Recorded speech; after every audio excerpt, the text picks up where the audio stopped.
कधीच नाही चुकणार तुमचे फेवरेट टीव्ही शोज झी5 सोबत, तेही एकदम फ्री। काय ग स्माइल काय करतेस? आनंद। कसला आनंद?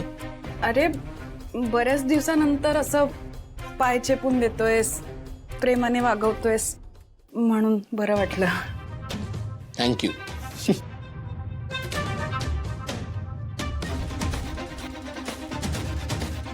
बरं वाटतं? छान वाटतंय।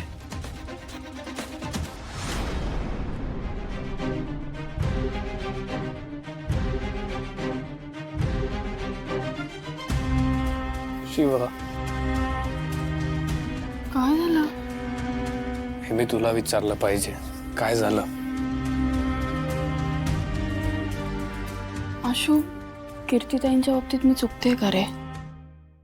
हा प्रश्न तुझ्या मनात येऊच कसा शकतो ग? मग का वागल्या ते असं? माझ्या जीवावर भीतील इतकं केलं त्यांनी? ताई विचित्र आहे लहानपणापासूनच। मी त्यांचं मन जिंकण्याचा, त्यांना समजून घेण्याचा खूप प्रयत्न केला, पण काहीच उपयोग नाही। अगं ते तिच्या स्वभावात आहे, तशी ती वागली। हे बघ, तिने जे काही सांगितलं ना, ते सगळं उघड उघडच सांगितलं ना, ती असं का वागली ते। म्हणजे त्यांचं मन मी कधी जिंकूच शकत नाही।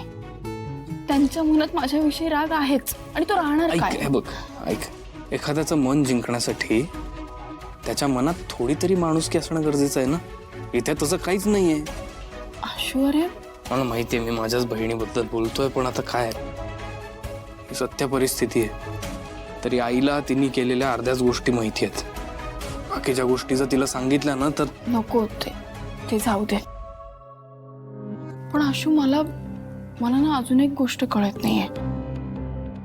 म्हणजे मगाशी सुहास भाऊजी त्यांच्या घरच्यांबद्दल बोलले, पण मला अजूनही कळत नाही की इथे त्यांच्या घरच्यांबद्दल कोणाला काही फारसं माहित नाहीये का? म्हणजे त्यांचे आई वडील आहेत नाही हे मलाही काही माहित नाही। हे बघ शिवा, ताईचं आणि जेजूचं जेव्हा लग्न ठरलं ना, तेव्हा भाऊ आणि आईनी नकार दिला होता, त्यांच्या घरच्यांनी नकार दिला, पण मग तरीही ताईनी जबरदस्ती लग्न केलं। मग जेजूची परिस्थिती नाही म्हणून भाऊंनी त्याला नोकरी दिली आपल्या कंपनीत। त्यानंतर तो इथेच राहायला आला, घर जावई म्हणून। मग भाऊंनी सगळ्यांना हा विषय बंद करायला सांगितला, कारण त्यांना सुद्धा त्यांची मुलगी रोज समोर दिसत होती ना, मग काहीच प्रॉब्लेम नव्हता।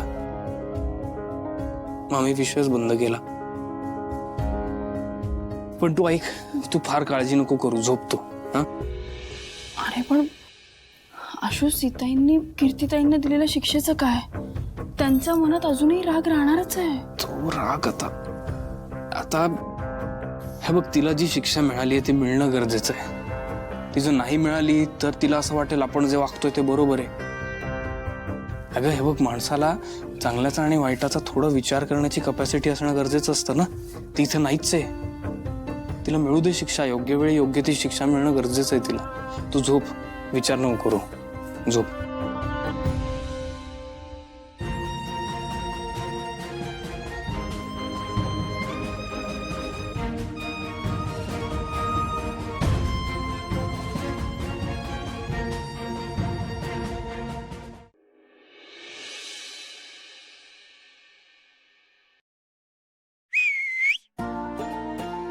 सीताई, हो तुम्ही सतत काय शिट्ट्या मारताय? अगं मग प्रॅक्टिस नको जायला, आणि म्हटलं सकाळी सकाळी गुरु समोर होऊन जाऊ दे। गुरु वगैरे काय म्हणताय? उगाच असं काही नाहीये। अगं खरंच, तुझ्या नकळत किती गोष्टी शिकवल्यास तुम्हाला। पण तरी शिट्टी नको। भाऊ इथे नाहीये, ते आल्यावर म्हणतील की काय हे सीताला शिकवून ठेवलंस तू, माझी सीता काय करते? अगं सीता ते सॉरी, सीता म्हटलं मी, ते भाऊ म्हणतील ठीक आहे ना बाय। चांगलं आहे। अहो, तुम्ही तरी पण शिट्टी नको। बरं काय करतेस काय तू? मी नाश्त्याची तयारी। तू का करतेस पण? कीर्ती उठली नाही का अजून? ऐका ना सीताई, हे बघा, बरोबर आहे तुमचं सगळं, पण आता जाऊ दे ना, झोपल्या असतील त्या. मी करते ना सगळं पटकन. काय- शिवा, हे बघ, एवढा चांगुलपणा पण बरा नाही. कीर्ती उठली सुद्धा नसेल, तिला शिक्षा झाली आहे ना, ही सगळी कामं तिनेच करायला पाहिजे. ऐका ना, सोडा ना, जाऊ दे, मी करते ना पटापट. नाही शिवा, या वेळेला मी तिला सोडणार नाही. तुला एवढीच कामं करायची आहेत ना, तू पूजा कर, जा जा. झालीये पूजा. मग तुळशीला पाणी घाल. तेही झालंय.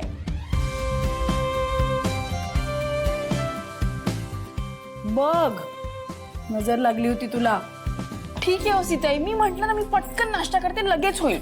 हा? शिवा, तू नाश्ता बनवायचा नाहीयेस. सासूचं ऐकायचं असतं. हा, थांब, मीच उठवून येते तिला. चल ऐक, चल. अहो ऐक.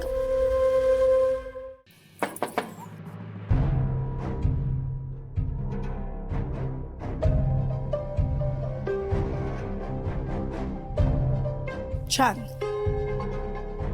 बघतेस ना शिवा, आपण जर उठवायला आलो नसतो तर ही आलीच नसती खाली नाश्ता बनवायला. काय सुहास, कीर्तीची वेळ झाली नाही वाटतं उठायची अजून. नाही, उठेल ना ती.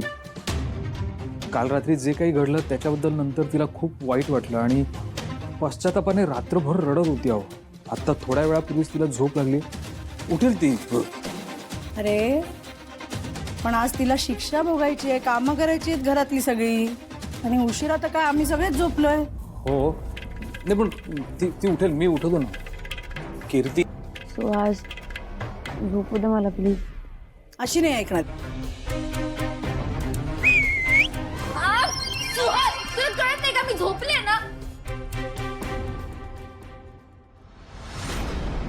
तू मूर्ख आहेस का ग? झोपलेला माणूस दिसत नाही तुला, आणि असं शिट्टी कोण वाजवतं? मी मारली शिट्टी.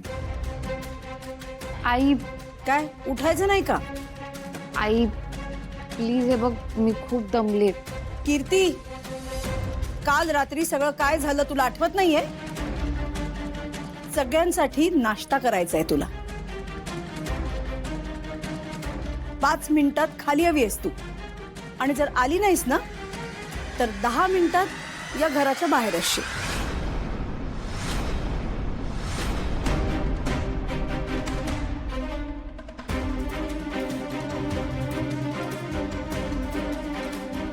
पाच मिनिटात बाहेर नाही गेले तर 10व्या मिनिटाला घराबाहेर असेल असं म्हणाली का? हो, पण तू जर काही इथे अशीच बसून राहिलीस ना तर 5व्या मिनिटाच्या ऐवजी आपण डायरेक्ट बाहेर असू घराच्या. हं? झी 5 ॲप डाउनलोड करा आणि पहा सर्व एपिसोड्स एकदम फ्री.